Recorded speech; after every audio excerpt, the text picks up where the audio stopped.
What is up, ladies and gentlemen? Welcome back to Game Over Go. Welcome back to Dark Souls. So, after the last episode we got here, but I ended up having to do some, uploading of videos and stuff. I needed to kill some time, so you know what I did? I went back to the Undead Parish, which you can't see from here, but it's that last area we were, and I did some farming for upgrades. And I didn't level up my character at all. My character is the exact same level as they always were. I haven't, grinded for that or anything. But I did get some new weapons and items and stuff. And I figured we'd start this episode. We'll look at some of that stuff. So what we did pick up... Well, actually, last episode we didn't read a few things. So we picked up a Divine Ember. The Ember is required for weapon ascension. Divine Embers are property of the Church and intended for Divine Blacksmiths. And it sends a +5 weapon to a Divine weapon. So we can take this to Andre, and if we have a +5 weapon that we want to, we can then use this Ember and he can make it into a Divine weapon. You might be wondering what's the point of Divine weapons, and if you go into the Catacombs there are necromancers who will revive skeletons over and over again, and the same thing happens in the boss fight with Nito, who is the Lord of the Dead. But if you have a Divine weapon, once you kill an enemy, it will stay dead. So that is what that's for. As it says here, Divine weapons are for undead hunting, used against undead and pawns of necromancers. Very, very useful item. We also picked up... I got the sword drop that I was really hoping for. I've actually got 2 swords equipped right now. One of them is the Balder Side Sword, and the other is the Bastard Sword. Now, the Balder Side Sword, at a first glance, does a lot less damage. You can see it does 120 per swing, roughly, as opposed to the Bastard Sword's 157, so that's like an additional, 40 damage. But, if I swing this guy around, it's pretty relatively quick, and it has this nice thrust, because it has a nice, this is actually my favorite weapon in the game, bar none, the Balder Side Sword. I absolutely love it.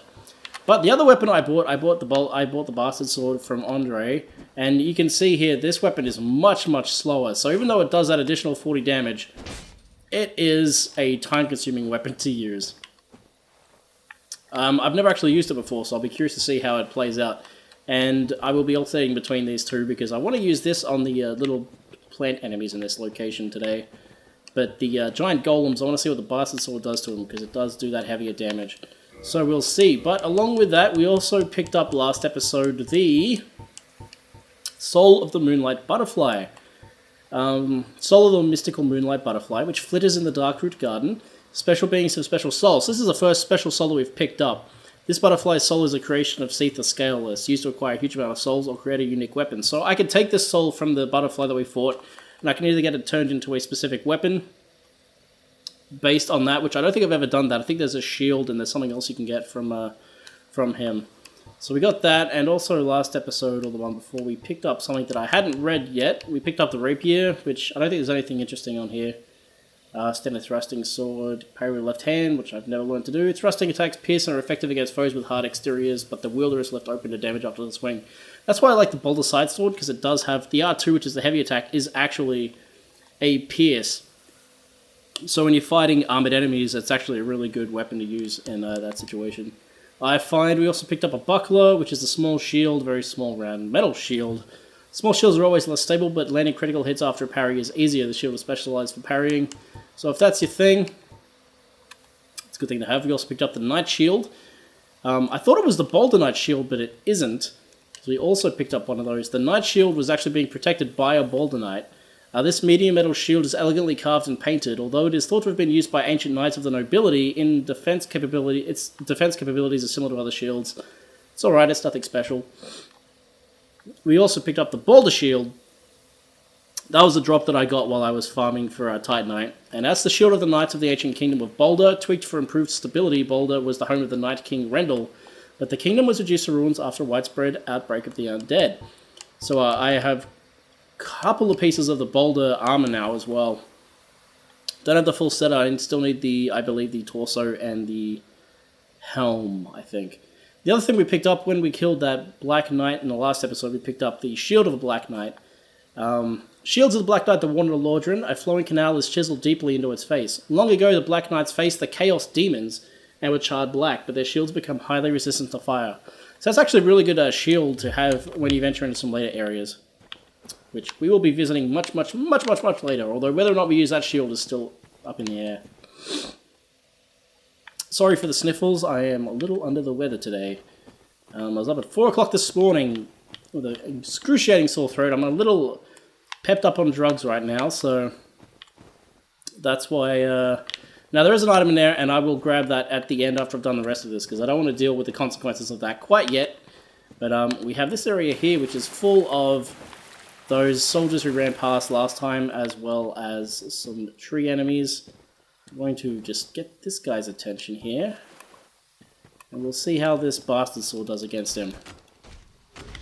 Okay, so I can't actually hurt him yet. These guys have a special ability, which can be quite a pain. Alright, that's it there. So if you get hit with this attack, or while this is around, basically it slows you right the fuck down, as he has done to me now. So you can see how my mobility has been absolutely slammed by this dude. And it actually slows down stamina regen as well. Thankfully these guys are pretty easy to sidestep. That's the easiest way to take care of these guys. Oh, that was a waste. I quite like the set, actually. You can get it, although it's far too heavy for characters of my playstyle to really take advantage of. But they go down easy enough in situations like this, at least, where you can get behind them. There are some ones in close quarters later on we'll be going up against, and they're less good. Now these guys, boulder side sword, couple of stabs, nice and easy. There's an item there we want to pick up, which is why we went over there. I believe it is a armor set. As I said previously, this whole area is completely optional. You don't have to come here at all. But, you know, I wanted to. Oh wow, that does, yeah, two-handed damage, 46. That's not bad at all. Alright, if I can get this tree to follow me instead of this giant, that would be great, because having both of them after me at the same time is bit of a pain. Or we might just end up with the giant. Yeah, I like the fact that their attacks are really nice and slow. Although I've got to get used to the range on this fucking sword now, because as you can see I keep missing him because I keep thinking I'm closer than I am because I'm more used to the other sword, but whatever, I suppose. Oh shit, because I was out of stamina. Fuck, that was bad. Alright, shield back out. Oh, and that guy's loose. Perfect. Absolutely perfect. Oh, damn. That did not go well at all. Honestly, though, these guys aren't too bad. Alright, let's try these guys again. I definitely think I'm better off with these guys not dual using two hands. Oh, alright. If I could just get rid of these cunts. Oh, I didn't realize I still had this sword out. I thought I had my boulder sword. Oh well, while he's summoning that, I can hopefully... Oh, that didn't go as planned. Alright, one down. Just gotta get this other one here. I'm not sure entirely how long that magic around them lasts. That slowdown effect must last for at least a few seconds. In terms of, like, after they cast it. Basically, if you get it within a certain... Fuck. If you get within a certain distance of them, you get the effects of that, spell on you. I think it's a miracle, from memory. I believe it's a miracle. Could be wrong. Certainly been wrong about other things. Alright, at least I got that tree guy out of the way. Definitely want to keep my shield up for these guys. You can, like I showed you that first time around, you can get behind them without too much trouble, but I think I'm playing a little slow because of the painkillers and everything I'm on. So, I'm going to take my time, play it safe. I'm generally a very reckless player, and that's something that in this playthrough, I don't want to be playing like... when I played it on my own, you know, like I can do whatever I like, basically. So I will run around and play like a stupid idiot. Take a lot of unnecessary risks. Because there's no real consequences. I mean, I die and have to do it again, but it's just like, it was my fault anyway. Alright, what have we got here? The Elite Knight Helm, which we will check out soon, now that we've woken up these jerks. Basically, there's a weapon in this area that I really like. And there's some interesting enemies, including not just these giant soldier guys and these tree men. There's another enemy which is, I think, infinitely more interesting. In terms of design, at least. In terms of combat, they're pretty shit, to be honest, but I definitely find them very interesting looking. I really don't like these two at the same time. Really could have done without both. But if you pick up that Knight Helm, it triggers them both regardless, so there's not a lot you can really... Alright, that guy's stuck on the tree, so we'll take care of you. Bastard Sword's range is not great, but I do appreciate that damage. Alright, now, let's take care of this guy. Get back over here into the open, will ya? I reckon you can fight you properly. These guys are no good in close quarters. No bueno. Like I said, we're going to have to fight a few of these in close quarters, like we're not going to have a choice for a couple of them. Which makes getting around behind them much more challenging. But yeah, you can see that moveset's not particularly anything amazing. Ooh, he's dropped something. What is it? Stone Great Shield. Fucking sweet! Now, we picked up some stuff there. Let's have a look at what we just grabbed. We picked up a few things. First of all, we picked... Well, actually, the shield's in here, isn't it? Let's get to that shield. The Stone Great Shield. Mossy round great shield used by the Guardian of the Darkroot Garden, the Stone Knight. The Stone Knight is a creation of ancient magic, and this shield is imbued with the same power, but also extremely heavy. Way too heavy. Like, you can see the weight there on the far right. Requires 20. I mean, my current shield requires weight is 3, so yeah, it's insanely heavy. We also picked up the Elite Knight set. Helm of a Nameless Knight, perhaps an elite knight of Astora. Although he was loath to give up his undead mission, he perished at the undead asylum and went hollow. Interesting, because the guy who saved us at the start of the game was wearing the Elite Knight helm, the Elite Knight set, and he also perished at the undead asylum. So I'm not entirely sure why this armor is here, especially for reasons we'll get into when we return to the asylum. So there's extra information on this one, based on the fire-warding heraldic symbol of its blue surcoat. Interesting words, not really familiar with them. Although oh yeah, that's the same stuff. There's no extra stuff? No. It's a very, very cool looking set. I love it a lot. But way too heavy for my current character, but it looks really good. We also picked up some Boulder stuff last time, which I forgot to talk about. The gauntlets worn by the Knights of the Ancient Kingdom of Boulder. These are made from thick iron plates. Yeah, basically. So that's just more in line with what was said there on the shield. So I think in terms of pickups for this area, that's pretty much everything. I mean, there's some more Boulder Knights around... Well, not Boulder Knights, sorry, more Ancient Knights around here, but we don't really need to fight any of them. But there's a couple other little nested hideaways in here. There's this place here, which I missed on my first playthrough. This little opening here is very... I love that. Like, it's pretty obvious it's there once you know it, but visually it's, like, hidden. There's also this weird two-headed snake thing, which is dead now. And the partisan, which is a weapon. Oh, jeez. What are you doing? Tree man? Uh-oh. That's bad. Okay, come here. Up! Way! Thanks for the blooming purple moss. Yeah, I don't know what the deal is with these two-headed lizard things. They don't really show up anywhere else as the Havoc physics doing what Havoc does best. Having a good time. But they're interesting.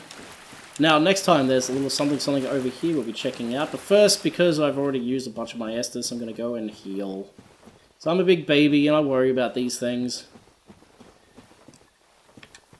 Yeah, the Bastard Sword. I'm appreciating the amount of damage it does. It does the same amount of damage on its main regular attack as my Boulder Sword does with its R2 attack. But, by the same token, its reach isn't quite as long as I was expecting, to be honest. Which has thrown me off a little bit. The other thing that throws me off about this area, and I think it does everyone, and it's supposed to, is these like flowers here that glow. They kind of give the same look as items, which is a very deliberate trick on their behalf. So, here we have a tree which looks like a regular tree, but if you look at the roots, it is moving, and you can kind of hear it creaking actually if you listen for it. I also didn't know about this on my first playthrough. It wasn't until my second or third playthrough actually that I discovered this tree here, and I felt like, oh, what's all this I've missed out? It leads me to an item which I had been wondering how to get for quite some time.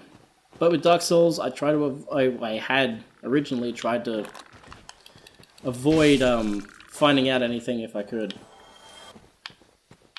I did a little bit of a study to work out how the mechanics worked and stuff, but that's as far as I went.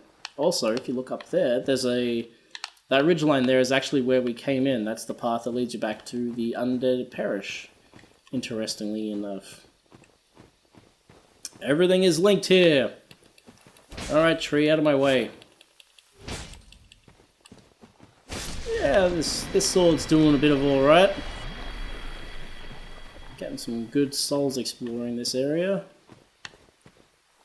Now, what's in here? There is going to be an ambush in here is what there is. So there's a pathway up there, which we will be following very, very shortly. First, this is a really annoying ambush. So you can already see the knight there, but if you come over here, all these frogmen, it can be very difficult depending on where you stand. You have to try to get these guys up without waking up the giant ancient knight. If you wake that guy up, you're in for trouble.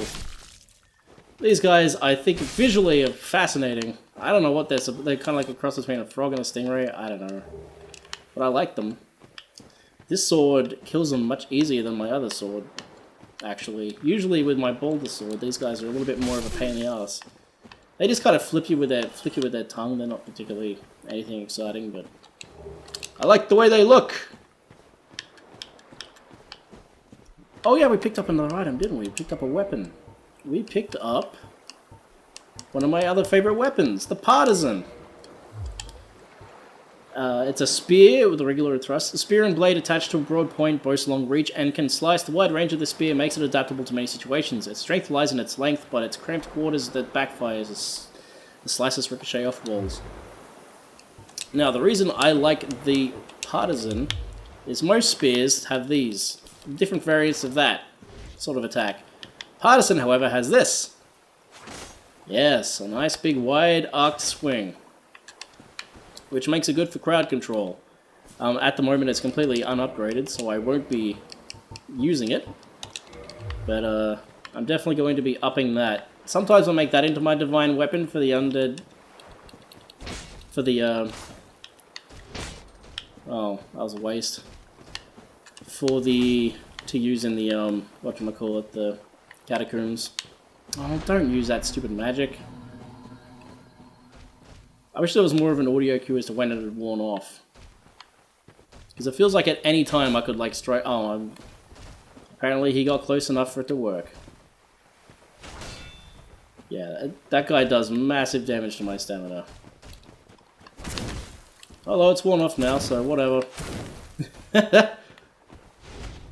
Dangerous! There's trees everywhere! Oh, you tricky bastard! Alright. Come on. Just take it nice and easy. Let's go for that attack. Yeah, 38, that's not bad. That's not bad. The reason I upgraded the Bastard Sword... I mean, I bought it out of curiosity because I'd never used it before, but the Claymore obviously does more damage and has more reach, but I just wanted to try something new. You know? Bastard Sword, I don't mind it. It's not amazing. It's still a bit slow for my taste. I prefer... Choo, choo, choo. This one, the first attack is quite slow, but then the follow-ups are where all your speed comes from. But, yeah, anyway. So, as I said, there's some guys in a narrow passageway, and that's these fuckers here. And this is where this sword comes in handy, because there's not a lot of room to get behind these jerks in this particular area. So if you can get a weapon like this, where I don't have to worry about it bouncing off the walls because of its thrust attack, which now I'm stuck in that. Oh, jeez, that was bad. Oh, I haven't actually used any of my heals yet. Well, that's handy. Stab, stab, down he goes. Yeah, fighting that guy with the Bastard Sword in this environment would have been much more difficult. But ironically, yeah, I mean, like, spears are obviously perfect for environments like this too, but I just hate spears. I don't like the way they feel. This was an item we saw as we were walking around down here. We just came from down there. You can see that path down there. Might be able to see the corpse of a... No, I thought we might be able to see the corpse of one of the frog guys we killed, but we can't. But if we jump off of here, like so, wake this guy back up, which we didn't really need to do. Die, you jerk. Got the moss clump. Nice. Those guys don't dish out that much humanity. I mean, not humanity, souls, so there's no point killing these guys, really. Other than to make a clear path back to the church. Now, the other good thing about coming here, like I said, it is optional, as I've said multiple times. Those purple moss clumps will kill you if you are poisoned. And I think there's another one you can get there which deals with toxic, which is an even worse form of poison. And seeing as in a little while we'll be going to a place called Blighttown, which some of you may have heard of because it's quite infamous, being able to deal with poison in that place is very, very helpful. So before I do anything else crazy, I wonder how I can go against this guy at the moment. Don't know what the fuck that was, man. What were you shooting at then? How much damage was that? 88. Whoa, hello. Hello! This guy having a shield for the fight, not a bad idea. He's not the hardest fight in the world. There are some more challenging Titanite demons later. This is a Titanite demon, by the way, in case I didn't say, which I know I didn't. Oh geez. There are some attacks like that one, which are completely unblockable. But when they're really dangerous is when they're either in like really cramped environments. Those are always a bad time. Or when there's a couple of areas, actually there's an area in Sen's Fortress where there's multiple in the one location. And that, my friends... Oh shit, stamina. Oh crap. Is a bad time. Alright, let's try Oh shit, I should have jumped back for that one. I should have known! Ow. Let's see what the bastard sword does to him. Alright. 67. That's less, I think, than the other sword. Yeah, it is. Cool thing is about his hitbox, it's very easy to get, like, trapped underneath his arms, like, in his balls. And then he can get those in. But, yeah, he's definitely weak to thrusting damage, so... Oh, shit! He only needs a couple more hits. One more. Yeah! Man, that went well. Started off a little rusty this morning, but... Whoa! The Titanite catch pole! That is actually a really rare drop, and I have never got it before. I've killed heaps of those guys, and I've never had that item drop. That is exciting. My, that's a rare ember you have there. I've seen one of those before. It's the ember of a divine blacksmith. Might you consider leaving that with me? I can produce divine weapons with a flame such as that. Yeah, sure, that'd be great. Well, thanks for that. You've made a fine decision. You soon shall see. No worries, man. Now I'm going to get him to repair some stuff. Really? No, I want to repair, sorry.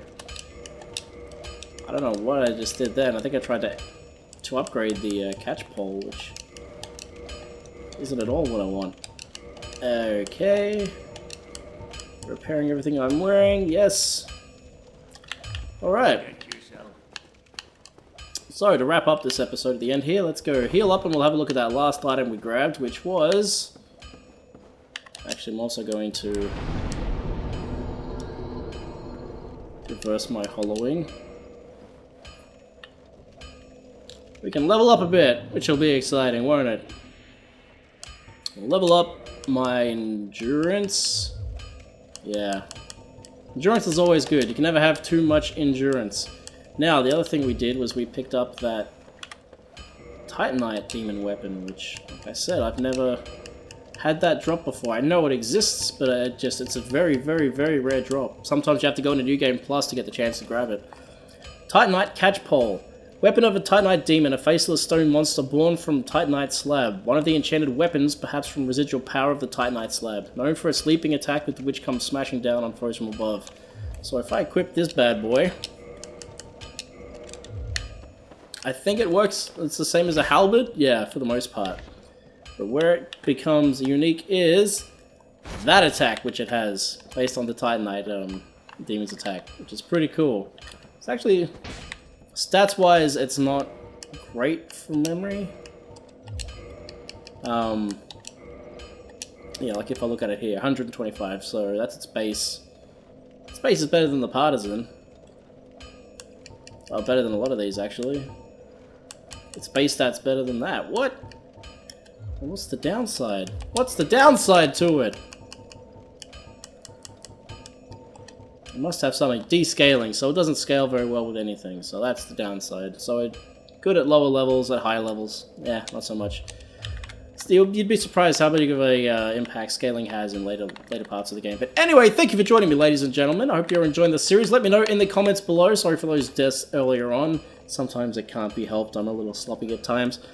Next time, we're going to go fight another boss. We've got some Belfry Gargoyles to deal with. The infamous Belfry Gargoyles, and once we've dealt with them, well, who knows what will happen next. But anyway, thank you for joining me. I hope you're having a fantastic day and a fantastic week. I look forward to catching you next time. Peace out, and as always, have a good one.